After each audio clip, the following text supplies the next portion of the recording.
शिवयोग कहता है तुम्हें दुख कष्ट पीड़ा को मैनेज थोड़ी ना करना है, तुम्हें उससे ऊपर उठना है। तुम्हें वेदों को पढ़ना नहीं, एनफोर्स नहीं करना, अपने भीतर जागृत करना है और दूसरों को प्रेरणा देनी। इसलिए दुनिया जहान में शिवयोग बढ़ता जा रहा है। जब मैं कॉर्पोरेट में भी गया तो वहां पे भी लोग साधना करना चाहते हैं, लेकिन वहां पे माइंडफुलनेस के नाम से साधना जानी जाती है। और एक बहुत बढ़िया नाम है जो हर कॉर्पोरेट करना चाहता है। यहां से ही थोड़ा बहुत सीख के गए।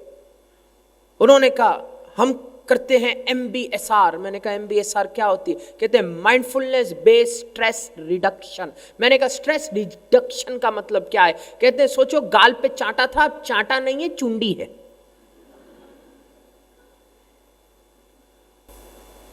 पर मैंने कहा ऐसे थोड़ी ना होता है।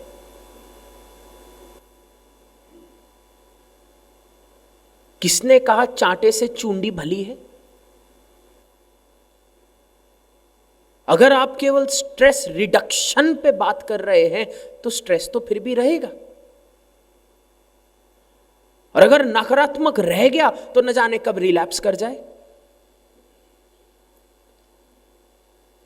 अगर आपका काम केवल अंधकार से लड़ना है तो आप 100 साल तक लड़ते रहोगे, फिर भी जीत गारंटी नहीं है। और फिर बाबा जी ने कहा हम तुम्हें शिवयोगी माइंडफुलनेस सिखाएंगे, AVS माइंडफुलनेस। AVS नाम बड़ा अच्छा था। उन्होंने पूछा भाई AVS का मतलब क्या है मुझसे? मैंने कहा अवधूत शिवानंद। तो उनको भी लगा कि AVS कुछ बहुत ही लंबा चौड़ा नाम होगा, ये होगा वो होगा, तो उनको भी खुशी। क्या करा रहे हो? AVSM। क्या है AVSM? अवधूत शिवानंद, मेरे गुरु का नाम। माइंडफुलनेस, शिवयोग की साधना। क्योंकि शिवयोग में हम रिडक्शन की बात नहीं करते। शिवयोग में हम जानते हैं एक चीज, क्या? शिव अनंत, शिव कृपा अनंता। क्या? एक बार फिर, हमारा शिविर इस बात से शुरू होता है। रिड्यूस तो तब हो अगर वो चीज दुनिया की सबसे बड़ी चीज हो।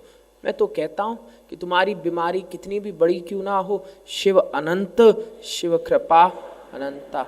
और मैं नहीं कहता, शिवयोगी के अनुभव कहते। 25 साल से 22 गोली खा रही है और अब बिना गोली के ताली भी बज रही है, सब कुछ हो रहा है। इस शिवयोगी के फिर अनुभव बात करते।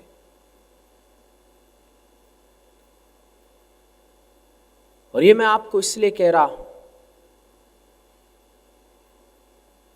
क्योंकि आप भी एक सेब हो जो न जाने कब अपने वृक्ष से अलग हो गए। हो सकता है आपको याद हो कब। आप खुद बता सकते हो अपने जीवन के बारे में कि एक समय था जब मैं बहुत खुश था, हंसता खेलता मुस्कुराता नाचता गाता, फिर न जाने क्यों कोई घटना घटित हुई, कोई बीमारी हुई, फिर उसके बाद अब मैं वैसा नहीं हूं जैसा था। अगर ऐसा भीतर विचार है, जान लेना उस वृक्ष से कोई आंधी आई और तुम टूट के गिर गए। कि पहले तो मैं बहुत आसानी से अच्छे से प्रेम कर सकता था, अब नहीं होता। पहले मेरे अंदर बहुत कॉन्फिडेंस था, अब अनसिक्योरिटी है। पहले साधना हो जाती थी, भगवान में विश्वास था, अब साधना करने बैठता हूं और मन में पिक्चर चलनी शुरू हो जाती।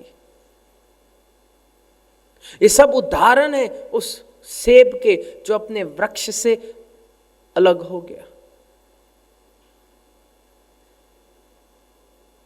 हो सकता है आज जब आप यहां पर बैठे हो आपकी सोच भी सेब जैसी हो।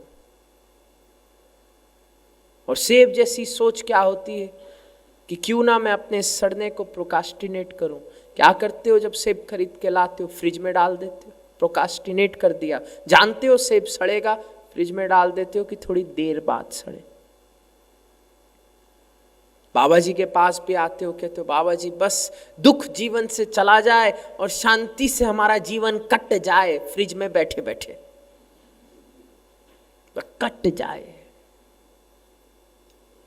मेरे गुरु ने आज तक नहीं कहा कि तुम्हारा जीवन केवल कटना चाहिए। मेरे गुरु क्या सिखाते हैं? हर हाल में। तो जीवन कटने के लिए तो है ही नहीं, वो सेव मेंटालिटी है, बस कट जाए, बस शांति से निकल ले। शिवयोग तो कहता है नहीं कि केवल कटना है। शिवयोग तो कहता है एक माचिस की तीली के अंदर न जाने कितनी आग छिपी है। हमारा धर्म बनता है कि हम पता तो करें कि भगवान ने हमें ये शरीर दिया, इसकी क्या क्या क्षमताएं हैं, हम पता तो करें। हमारे पूर्वजों ने हमें वेदों का ज्ञान दिया, शिवयोग सनातन दिया, हम पता तो करें कि क्या क्या हो सकता है। हम देखें तो सही हम कितने सफल हो सकते हैं।